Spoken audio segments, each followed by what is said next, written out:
Hi everyone.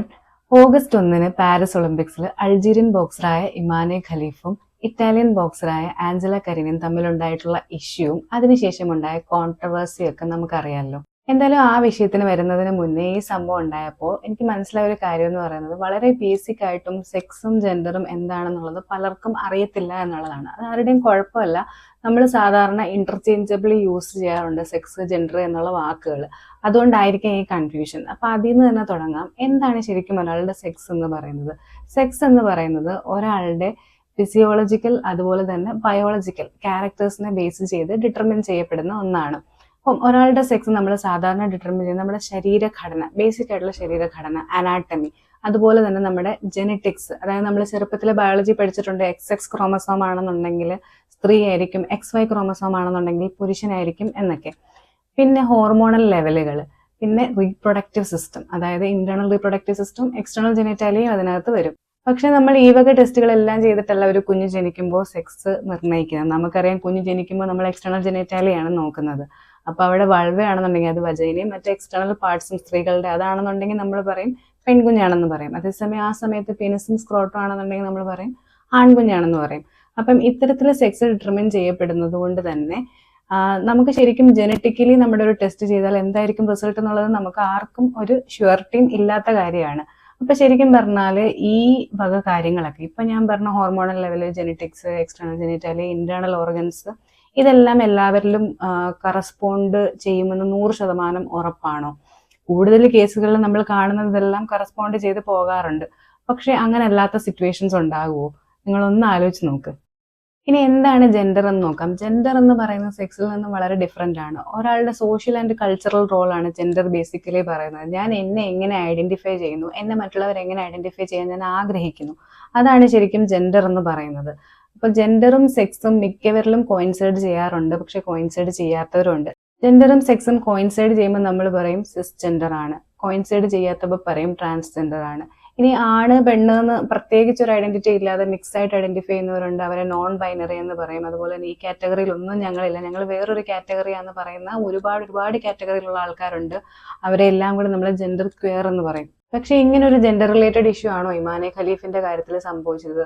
ആദ്യം ഈ വാർത്ത വന്ന സമയത്ത് ഇവർ ജെൻഡർ ഇഷ്യൂ ആണെന്നുള്ള രീതിക്കാണ് എല്ലാ പത്രങ്ങളും റിപ്പോർട്ട് ചെയ്തതും. ഒരുപാട് ആൾക്കാർ ട്വീറ്റ് ചെയ്യും. വളരെ ഫേമസ് ആയിട്ടുള്ള പേഴ്സണാലിറ്റീസ് ഒക്കെ ഇവർ ഇംപെർസണേറ്റ് ചെയ്തതാണ്, ആണ് പെണ്ണായിട്ട് മത്സരിച്ചതാണ്, അതുപോലെ തന്നെ അവരുടെ ഐഡന്റിറ്റി വേറെയാണ് എന്നൊക്കെ പറഞ്ഞാണ് ഡിസ്കഷൻസ് നടന്നുകൊണ്ടിരിക്കുന്നത്. ഒരിക്കലും ഇങ്ങനെ ഒരു ജെൻഡർ റിലേറ്റഡ് ഇഷ്യൂ അല്ല ഇക്കാര്യത്തിൽ സംഭവിച്ചിരിക്കുന്നത്. കാരണം അവർ ജനിച്ചത് പെണ്ണായിട്ടാണ്, അവർ വളർന്നത് പെണ്ണായിട്ടാണ്, അവർ സ്വയം ഐഡന്റിഫൈ ചെയ്യുന്നത് പെണ്ണായിട്ടാണ്, മറ്റുള്ളവർ അവരെ ഐഡന്റിഫൈ ചെയ്യണമെന്ന് ആഗ്രഹിക്കുന്നതും പെണ്ണായിട്ടാണ്. അവരുടെ ഫാദറിന്റെ വീഡിയോ ഒക്കെ നമ്മളെല്ലാവരും കണ്ടതാണ്.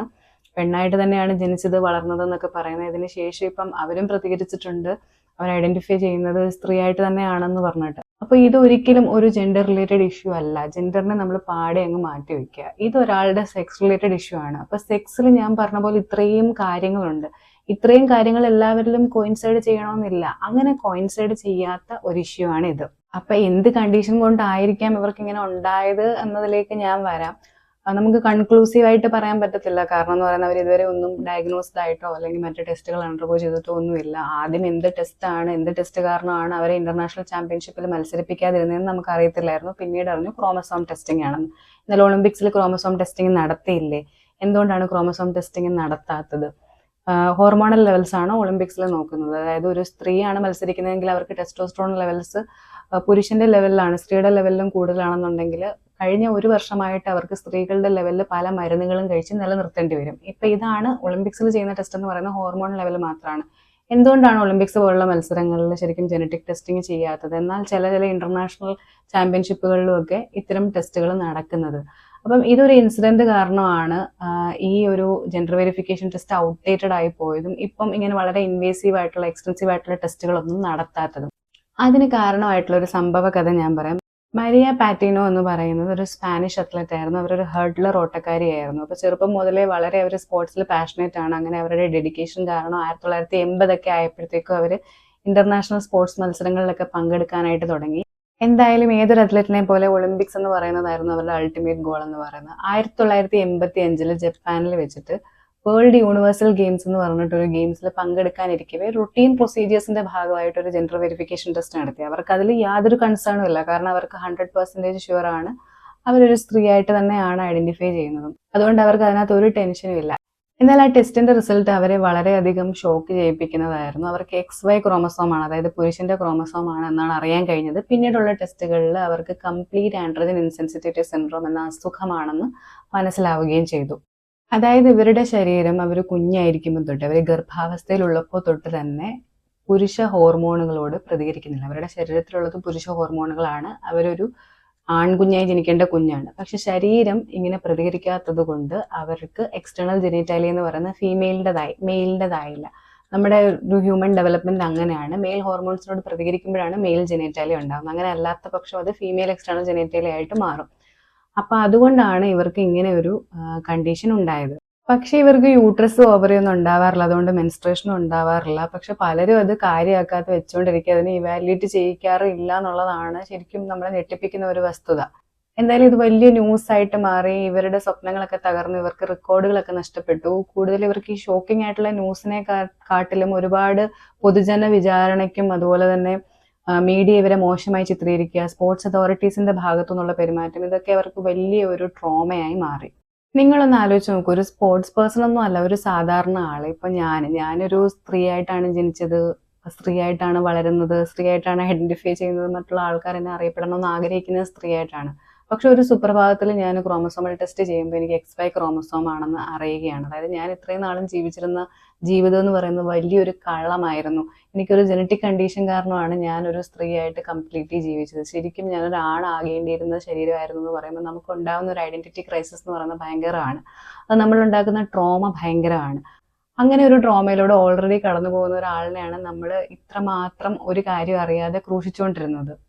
മരിയ പാറ്റിനോട് ചരിത്രം ആവർത്തിച്ചു എന്ന് നമുക്ക് പറയാം. എന്തായാലും ഇത്തരം കണ്ടീഷൻസിനെ പണ്ട് വിളിച്ചുകൊണ്ടിരുന്നത് ഇന്റർസെക്സ് എന്നാണ്. ഇപ്പൊ കുറച്ചുകൂടെ പൊളിറ്റിക്കലി കറക്റ്റ് ആയിട്ട് disorders of sexual development, variations in sexual development എന്നൊക്കെ വിളിക്കാറുണ്ട്. എന്തായാലും മരിയ പാറ്റിനോ ഇതിനെതിരെ ഒന്നും മിണ്ടാതിരുന്നില്ല, അവർ തിരിച്ച് ഫൈറ്റ് ചെയ്തു. അങ്ങനെ ഇതിനകത്ത് ഒരുപാട് റൂൾസിലും റെഗുലേഷൻസിലും ഒരുപാട് മാറ്റങ്ങൾ അത് കാരണമാണ് വന്നത്. അതുകൊണ്ടാണ് ഇപ്പം ഇത്രയും എക്സ്റ്റെൻസീവ് ആയിട്ടുള്ള ടെസ്റ്റുകൾ ചെയ്യാത്തതും അത്ലറ്റ്സിന്റെ പ്രൈവസി മാനിക്കുന്നതും ഹോർമോൺ ലെവൽസ് പോലുള്ള ടെസ്റ്റുകൾ മാത്രം ചെയ്ത് അത് കൂടുതലാണെങ്കിൽ കുറയ്ക്കാനായിട്ട് പറയുന്നതും. മെഡിക്കൽ കമ്മ്യൂണിറ്റിയും ഈ ഒരു മരിയയുടെ ലീഗൽ ബാറ്റിൽ അന്ന് ഒരുപാട് ഹെൽപ്പ് ചെയ്തിട്ടുണ്ടായിരുന്നു. ഒരുപാട് ഡോക്ടേഴ്സിന്റെ ഒപ്പീനിയൻ അവരെ സപ്പോർട്ട് ചെയ്യുന്നതായിരുന്നു. ഇനി ഹോർമോൺ ലെവൽസ്, അതായത് ടെസ്റ്റോസ്ട്രോൺ കുറയ്ക്കുന്ന കാര്യത്തിലാണെന്നുണ്ടെങ്കിൽ ഒരു ഹ്യൂമാനിറ്റേറിയൻ ഗ്രൗണ്ട് ഉണ്ട്.